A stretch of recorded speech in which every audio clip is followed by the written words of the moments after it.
donc il y a une prolongation de la promo là chez Apex, moins 80%. Donc pour ceux qui, voilà, qui souhaitent aussi se lancer sur les propres firmes, n'hésitez pas. Voilà, vous passez à travers mon code affilié qui est ici. C'est encore mieux, je dirais, me concernant. J'avance, je vais tout de suite sur l'analyse. Parce que je pense que ça peut prendre un peu de temps, le fait qu'il y ait la petite nouveauté du jour. Et c'est parti. Donc, premier écran, on y va de ce pas. Donc, ça vient de tomber à 13h30. Alors, mon logiciel Epic Pen, je le lance en même temps. Vous le voyez, il y a le PIB qui est tombé, ainsi que l'inscription, les inscriptions hebdomadaires au chômage. Est-ce que j'ai le Nasdaq en parallèle? Je voulais voir un petit peu le Nasdaq, ce qu'il donne suite à la news. Est-ce qu'il y a quelque chose? Ouais, ok. D'accord. Bon, on verra ça tout à l'heure. On va aller voir ça. D'accord, donc ça c'est tombé. Et voilà, c'est tout ce qu'il y a en termes de news écho pour aujourd'hui. C'est déjà pas mal, vous allez me dire. Et puis demain, oui, 13h30, il y aura quand même le PCE Core. Donc ça aussi, c'est un joli morceau. Mais n'oubliez pas que c'est une journée fériée. D'accord, aux États-Unis. Bon. Let's go. Let's go, let's go. Je vais commencer par le secteur. Donc pour le secteur, donc j'ai appelé ça, j'espère que vous voyez mon écran, j'ai fait ça vraiment euh, à ma manière, c'est-à-dire j'ai pas approfondi le sujet, mais voilà, après une question toute simple salut Diane, à ChatGPT, secteur du cannabis, CBD, peux-tu me faire me lister quelques actions sur ce secteur-là. Donc, il m'a sorti la première entreprise qui s'appelle Canopy Growth Corporation. Donc, c'est basé, nanana, c'est CGC. On va aller voir ça. Autre entreprise qu'il me propose, c'est Aurora. D'accord? Aurora Cannabis. Donc, c'est ACB. Et puis, la dernière entreprise, c'est Chronos. Chronos Group. Donc, ça, c'est l'acronyme, c'est CRON. Ok, voilà trois actions que je vous propose de passer à la planche à secouer de l'analyse. En préambule, le commentaire de l'abonné était de dire, bah oui, c'est un secteur qui semble eh bien, repartir, rebondir. Donc on va aller voir ça de plus près. Là, on va les avoir en individuel. Et puis avant de démarrer, je vous ai préparé un triptyque. Alors, est-ce que je peux enlever ça pour faire plus de place? Je pense que oui, c'est pas trop mal fichu. Voilà. Vous avez sous les yeux le triptyque avec les actions que je vous ai évoquées. Donc, on va dézoomer. Et là, il y a quelque chose qui va forcément vous interpeller, je le souhaite. Regardez la première, donc ça c'est ACB. Regardez-moi la deuxième. Alors celle-ci, je crois qu'elle vaut son pesant de cacahuètes. Allons voir ça. Je suis en weekly, hein. Regardez-moi ça. Non, non, je ne plaisante pas. Je ne plaisante pas.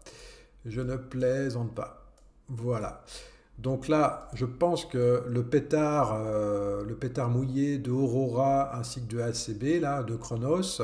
Ah, j'ai deux fois Chronos, excusez-moi, je vais corriger ça de suite. On va mettre CGC ici. CGC. Ok, et là je suis également en weekly, donc je vais zoomer. Donc, au niveau du cannabis, j'ai l'impression quand même que ça a été, voilà les différents weekly des trois actions.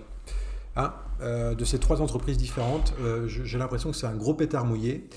Il y a eu du pump à gogo, du pump à foison, on le voit ici. Tout un tas d'investisseurs se sont engouffrés là-dedans à la mode crypto, on le voit assez nettement. Et puis l'heure du bilan a dû sonner, c'est-à-dire que c'est bien beau, on met de l'argent dans des entreprises, mais on s'attend à avoir des résultats. Et là, peut-être, probablement, que les premiers résultats attendus n'étaient pas à la hauteur. Et vous voyez un petit peu ce qui s'est passé. Résultats attendus, pas à la hauteur. Résultats attendus, pas à la hauteur. Et voilà. Donc moi, ce qui me saute aux yeux avec ces trois actions que je ne connais vraiment pas, en termes d'investissement, ça revient un petit peu au même à des différentes actions qu'on a pu voir par le passé. Mais en termes d'investissement, devoir investir dans des actifs, je dis bien investissement, hein, je ne parle pas d'intraday ou même de scalping éventuellement, je parle bien d'investissement. Quand je vois la gueule de ce genre de cours d'action, voyez, hein, on a la loi de Pareto, hein, voilà, et après, il y a plus rien. Après, c'est zéro. Hein. Bon, bref, en somme, vous l'avez compris, je ne suis pas du tout fan de ce genre d'action en mode investisseur. Ok, c'est simplement ça. Le weekly me fait dire que il y a eu un gros feu de paille là, et puis voilà, on est complètement flat, gros là là, complètement flat. Donc en termes d'investissement, investir là-dedans, pour moi, c'est hautement risqué. D'accord? Maintenant, ce sont des actifs qui me semblent hautement volatiles. Donc, en termes de trader, la volatilité, c'est quelque chose d'intéressant. Et pour ce faire, là, il faut zoomer un petit peu plus et essayer de voir. Et là, je vais les passer une à une. Donc, je retourne sur CGC. Donc, la première, je suis en weekly. Et là, je vais zoomer un petit peu pour essayer de comprendre ce qui se passe plus récemment sur cette première des actions. Donc on le voit en termes de chiffres ronds, qu'est-ce qu'on a? Donc quand on regarde, toujours comprendre de là où on vient, même si on vient de très très haut. Hein. Voilà, ok, voilà. Moi ce que je note, c'est qu'on a un comportement vraiment de small cap, c'est-à-dire du pump, un peu à la mode crypto, du pump, et hop, ça retombe comme un soufflé, du pump, et après on verra. Bon, peu importe, imaginons qu'il n'y ait que ça à trader. Eh bien, l'analyse fonctionne toujours. Et ce que je vais regarder, c'est peut-être ce genre de comportement avec un chiffre rond. Les 2 euros, non. Là, on avait les 3 dollars, 2 dollars. Bon, pourquoi pas. On voit quand même, toutefois, qu'il y a une stabilisation des prix. Je n'irai pas au-delà du mot stabilisation. Je ne parlerai pas d'une reprise. Je parlerai d'une stabilisation des prix en l'état. Il y a pour moi... côté weekly, ça m'inspire vraiment pas, tant les marches à gravir avant de devenir intéressantes en weekly sont importantes. D'accord? Donc là, on est, je dirais, ceux qui commencent à investir là-dedans, on est on est par exemple ici. Vous voyez, c'est comme si on était ici. On commence à investir, boum. Là, vous vous dites, ça y est, c'est le creux, vous investissez ici, boum, vous réinvestissez ici, boum. Bon, on connaît la musique, vous investissez ici, boum, on refait un creux. C'est pas parce que l'action est entre guillemets soldée de chez soldé qu'elle est pas chère qu'elle devient intéressante. Par contre, notez toutefois la volate de ce titre-là. En une semaine, regardez, en une semaine, ici, il y a eu 150%. Je me remets dessus. 150% une semaine. Et là, on a 25% depuis le début de la semaine, sans compter cette mèche ici. Donc, c'est tout ça. C'est vraiment extrêmement volatile. Bon, je m'arrête ici. OK. Pourquoi pas? Pourquoi pas? Alors, après, en termes de structure, qu'est-ce que je peux constater? C'est qu'on a effectivement cassé une première structure. Et ça, c'est encourageant. C'est encourageant, on a cassé cette première structure et il faudrait voir un petit peu le comportement aux alentours des... Là, on est pratiquement à 10, hein, il se peut qu'aujourd'hui on aille toucher les 10, un chiffre rond, pourquoi pas. Mais ce qui pourrait être intéressant la semaine à venir, c'est de peut-être de constater le travail sur cette structure ici en weekly et voir si le weekly daigne repartir. Et là, on aurait un schéma qui me parle un petit peu plus. En weekly, ça serait un schéma assez basique, somme toute, mais qui marche toujours aussi bien. C'est-à-dire, on a très simplement une première impulsion, on constate l'idée du premier pullback, on essaye voilà, de voir où ce pullback pourrait partir, et puis peut-être envoyer une deuxième impulsion. D'accord? Bon, en l'état, au vu de ce qui se passe en weekly, en tous les cas on est jeudi, pardon, il ne faut pas que j'analyse cette bougie en cours, mais si je devais avoir un sens prioritaire, sans tenir compte de cette bougie-là, j'aurais un sens prioritaire haussier jusqu'à ces structures-là. Et sachant qu'on a clôturé pratiquement sur la structure, cette action, je l'aurais mise de côté pour cette semaine. Okay, je ne l'aurais pas mis dans mon tiroir d'actions à trader puisqu'on est déjà sur un niveau de vente en weekly. Okay, maintenant, si le weekly finit au-dessus, impeccable. Et là, pourquoi pas, je dirais, tous les retracements, même en daily, voir s'il n'y a pas des opportunités en daily, tous les retracements, ben, peut-être essayer de les prendre pour relancer une deuxième machine, une deuxième impulsion sur ce titre-là. D'accord? Donc là, on est vraiment à la petite journée. On n'est pas du tout dans un mode, en tout cas, moi, j'aime pas ça en tant qu'investisseur. Euh, voilà, il vaut mieux raisonner intraday, éventuellement scalp sur ce genre de titre. Et donc là, je suis en daily. Qu'est-ce qu'on peut dire de plus en daily? Alors la structure, évidemment, qui a fait tampon, c'est celle-ci, sur les 8 dollars. Ok, on voit le travail de l'EMA 200. Alors ça, c'est intéressant. C'est quelque chose de nouveau par rapport au weekly. On voit que le prix, ici, là, ça c'est intéressant. Parce que le prix, vous le voyez, il y a eu une réaction. Je vais essayer de bien tracer les choses. Là, ici. Vous le voyez, là, on a eu une réaction EMA 200 et on pourrait pratiquement dire pas la liquidité, c'est pas vrai, non, il n'y a pas, mais le prix sur l'épaisseur du trait est venu hésiter ici. Donc là, on a une réaction surtout EMA 200. Et ça, c'est un classique. On revient faire un petit bisou à l'EMA 200, réaction purement technique ici, et si on constate une reprise des achats, et bien souvent, l'EMA 200 est explosé, et ensuite on revient lui faire un petit bisou, mais pour le coup on arrive du dessus et peut-être repartir après. Ça c'est voilà, un grand classique. Baser du trading là-dessus, absolument pas, mais en tous les cas, une orientation, un schéma directionnel des prix à venir avec ce genre de technique, c'est toujours pertinent. De là à faire du trading précis, certainement pas.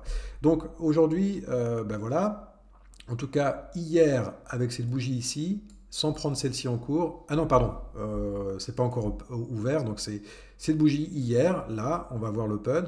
Mais aujourd'hui, en tout cas, moi, j'aurai un sens prioritaire acheteur sur ce titre-là pour essayer de faire des points et venir, pourquoi pas, les 10 dollars et en excès venir vraiment prendre d'autres points plus haut ici sur ce titre-là.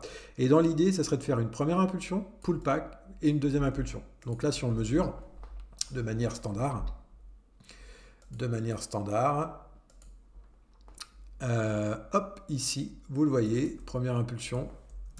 J'en profite pour tracer la deuxième impulsion. Et pourquoi pas, toujours dans cette volate extrême, et bien pourquoi pas venir chercher en exagération au-delà des 10, le chiffre rond, on vient breaker tout ça, et pourquoi pas chercher cette deuxième impulsion. Et dans le cas présent, la semaine prochaine, peut-être attendre des pullbacks pour revenir tester le MA 200, et enfin, donner le sens weekly. Hein. En faisant ça, vous allez automatiquement donner de la force au weekly, parce que le pullback sera visible en weekly, et peut-être repartir après. Bon, pourquoi pas? Pourquoi pas aujourd'hui, en tous les cas, le titre me semble pertinent pour essayer de chercher quelques points à l'achat. D'accord? J'avance maintenant sur ACB, qui est aussi une entreprise qui a été référencée, faisant partie donc de ce secteur-là. Hein, pour ceux qui arrivent juste, qui se connectent, voilà, je fais à la demande d'un abonné, je vais essayer de travailler secteur par secteur. Et les entreprises que je vous montre là sont ressorties de ma recherche extrêmement basique. Hein. Voilà. Donc maintenant, je vous emmène sur Aurora. Et je suis là aussi en weekly, et celle-ci, elle vaut son pesant de cacahuètes. Regardez-moi ça. Non mais imaginez un seul instant, quoi. Imaginez un seul instant de truc, quoi. Elle est montée à 1500 dollars. Je ne sais pas si vous imaginez. 1500, c'est des dollars? Ouais, c'est des dollars. Et puis elle est à date, elle est à 4,75 dollars. Bon, c'est pas ça l'important tout de suite. Là, on va essayer de comprendre sur ce weekly ce qui se passe. Alors, bon, on a un weekly très bearish, on le sait. On voit les différents pumps. Alors, plus ici encore, je trouve que là, c'est un peu téléphoné. Gros pump, et ensuite, boum, on dégringole, hop, et là, on est vraiment sur des plus bas. Et contrairement au titre juste avant, là, j'ai rien du tout d'intéressant. Sur le titre précédent, au weekly, on avait sur ce bas une liquidité qui avait été travaillée en weekly. D'accord? Là, sur ACB, je n'ai strictement rien d'évident, d'intéressant d'un point de vue analyse technique. Bon, next step pour ACB serait peut-être de venir casser la structure, de faire un test et de commencer avoir des liquidités travaillées. Une liquidité ici travaillée à l'achat, une liquidité travaillée ici à l'achat. Pour le moment, tout est dans le sens de la baisse. Donc, ce titre-là, voilà, on n'ira pas plus loin sur ACB, il ne m'intéresse absolument pas. Ok? Même en intraday, même en weekly, ça ne m'intéresse pas du tout. On va regarder un petit peu la volate de la semaine dernière sur cette 52%. Ouais, c'est quand même pas mal, hein. Mais bon, pour moi, c'est du casino. C'est même pire que du casino parce que acheter ici, en termes de statistiques et de probabilité, vous avez même pas une chance sur deux d'y arriver. À chaque fois que vous allez acheter une verte, suivant où vous l'achetez en espérant en faire des gains, vous allez vous prendre plus de rouge dans la goule et perdre malheureusement. Ok. Mais là aussi, tout dépend de votre horizon de temps, hein. Si vous êtes en 1 minute, si vous êtes en 1 heure, en 4 heures, en intraday, en investisseur, euh, chacun fait à son style.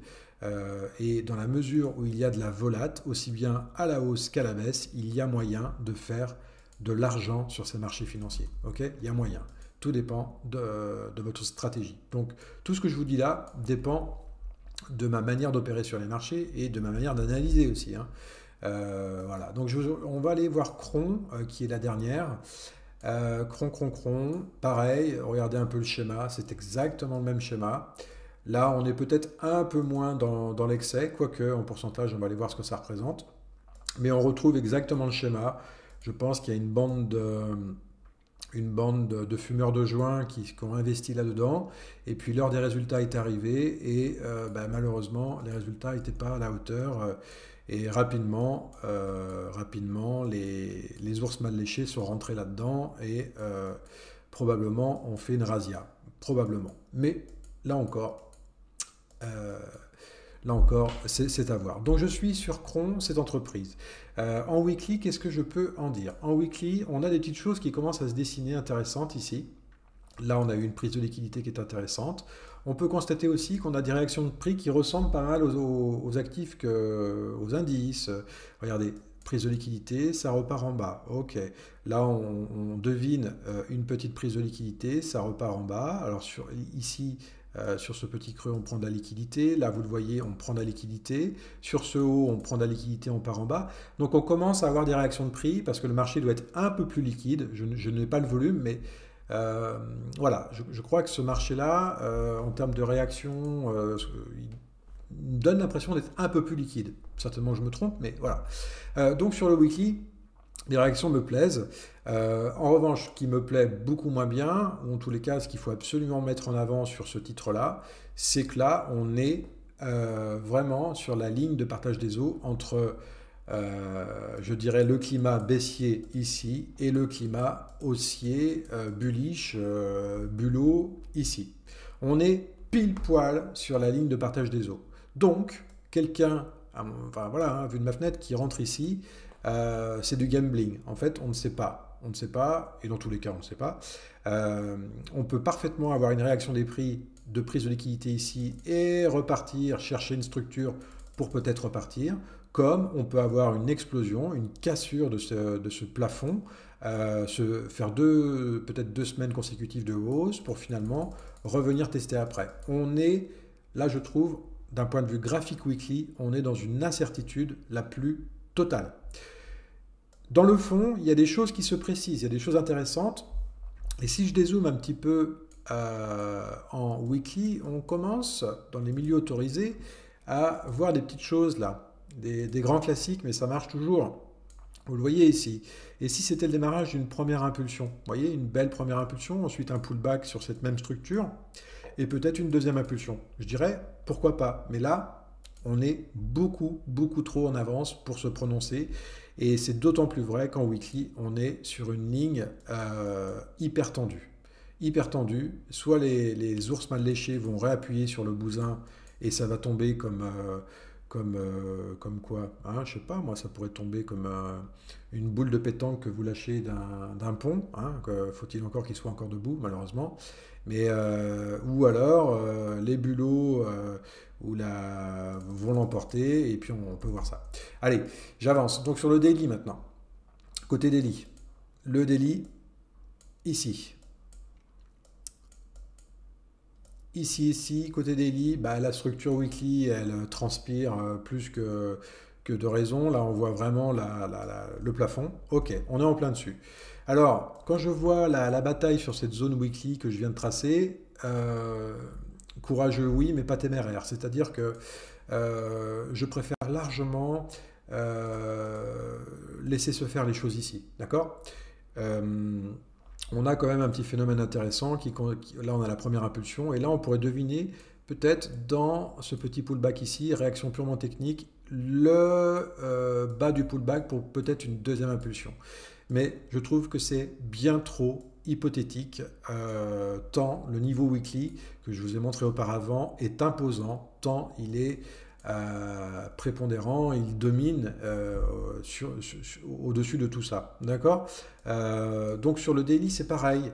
Je crois que là, une hausse pour moi aujourd'hui, même si ça monte soyons fous, de 10-20%, peu importe, tant le niveau est compliqué et il est quand même capital pour la suite des choses. Il me semble. Hein. D'accord?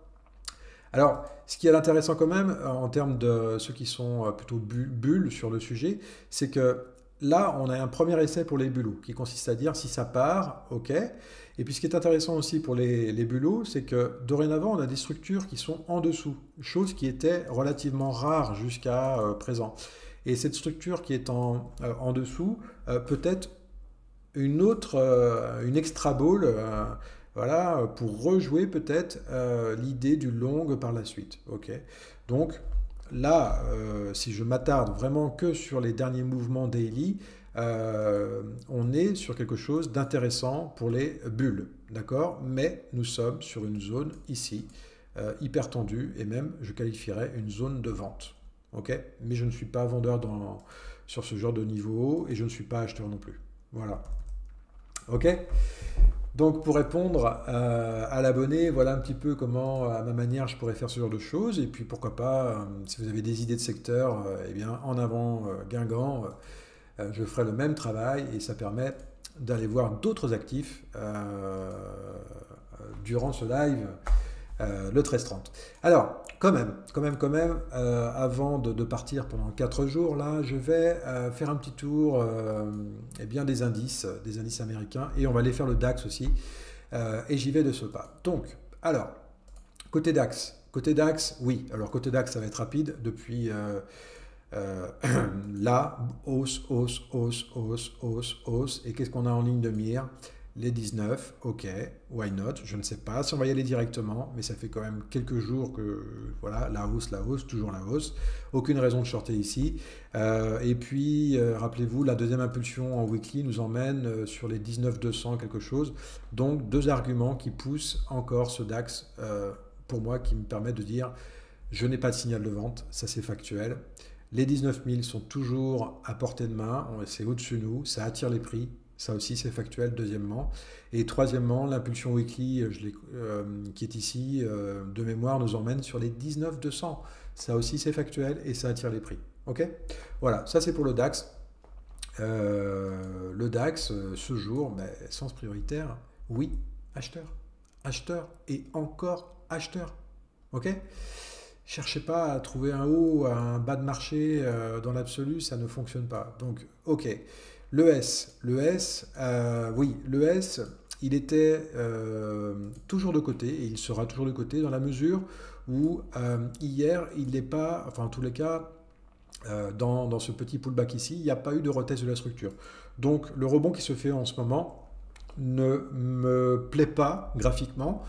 Donc c'est un actif que je mets de côté. On a vu qu'il y a eu une magnifique hausse hier, certes.